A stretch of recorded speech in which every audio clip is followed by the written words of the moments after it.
yesterday, CNN's news story confirmed what I have been saying for more than 2 weeks. For more than 2 weeks, I've been saying that the main road which connects Tigray with Aksum, B30 highway, is blocked. I said in several previous videos that Eritrean forces had launched an offensive into central Tigray to the south of this road. That is why this road is not only closed, not only blocked, but also being controlled by Eritrean forces. Why are Eritrean forces controlling this road? Because Eritrean forces have launched an offensive into central Tigray from this road towards south, viewers. Nima Elbagir, CNN correspondent, tried to travel from Mekele to Aksum city, viewers. It is a 3-hour drive. It took her 3 days to get to Aksum from Mekele, viewers. And Mekele to Aksum is a major and main road in Tigray, viewers. So it took her 3 days to reach and visit a hospital in Aksum, viewers. She was stopped on multiple checkpoints. She was threatened.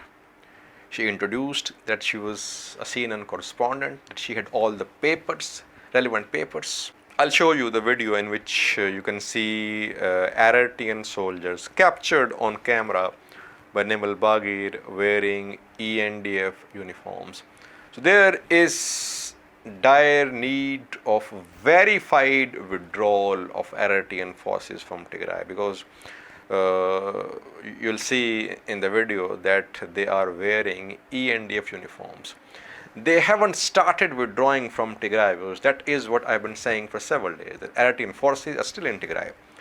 They are working on exit strategy. Yes, they are digging trenches along Eritrea-Tigray border, and people living in border areas on Eritrea's side have fled those areas as fighting could spread to Tigray-Eritrea border areas. They are working on exit strategy, but they haven't started their withdrawal. That is what I've been saying for several days.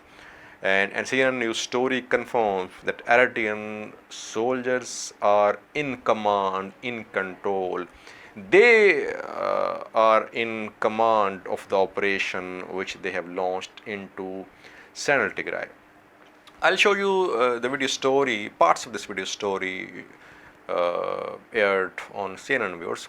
But before that, one thing which is missing in this video story, viewers, is that there is no mention of intense fighting which is going on close to this highway in a southern direction. That is the main purpose of the blockage of this highway, that Eritreans have launched an offensive into central Tigray. There is heavy fighting going on in areas like Kola Tambin, in areas like other areas like Abe Adi. So this is the main reason behind the closure or blockage of this highway, that Eritrean forces want to strike a heavy and decisive blow to TDF before starting their withdrawal from Tigray. Watch a few snippets of the video story aired on CNN, viewers. Thank you for watching. A show of force by Ethiopia's National Defense Force in its Tigray region. A government visibly flexing control. We traveled outside of the capital Mekele, across the region, to see if the Ethiopian government has kept its promises to the world.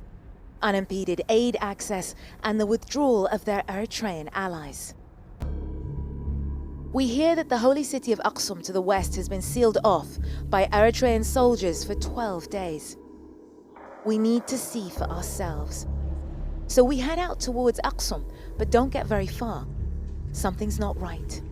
The team car behind us radios in. Local said there was shooting up there. There's a car coming. A UN driver flashes us a warning, but we decide to press on. Hello. Salam. Can we go ahead? We're gonna go. No problem. Thank you.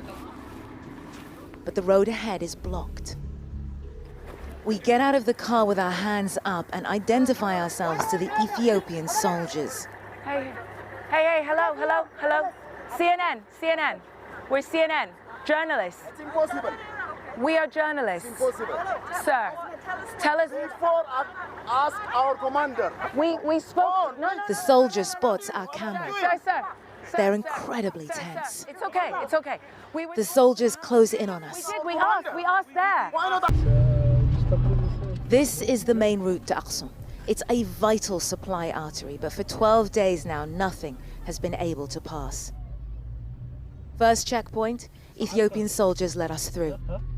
Ahead, we've been warned by senior Ethiopian military sources we'll find Eritrean soldiers. As we crest the hill, before we reach the second checkpoint, we turn on our covert cameras. Hello, sir. Can I show you our papers? We're CNN. Journalists? We have permission to travel. These are Eritrean troops, captured here for the first time on camera. A ragtag army in their distinctive light-colored fatigues. Some are also wearing a previously retired Ethiopian army uniform, a clear bid to sow confusion as to whether they're Ethiopian or Eritrean. The Eritrean soldiers are telling us that we don't have permission to travel, even though the Ethiopian soldiers waved us through. The other thing is, Eritrean soldiers are supposed to have begun withdrawing, but here they are, manning a checkpoint and blocking us from going forward. Hello, sir. Salamat. How are you? Journalists? We have permission. You're asking us to turn back? Okay, we've been sent back. Both Eritrea and Ethiopia promised these troops would withdraw weeks ago. Yet this foreign force is still here and occupying, obstructing a key supply route with impunity. After calling the interim government, military contacts and others, on our fourth attempt, we make it through. 3 days after setting off, we finally arrive in Aksum, a UNESCO heritage site, the holiest city in Ethiopia and a place of pilgrimage.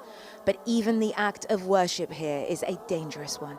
The war is never far away.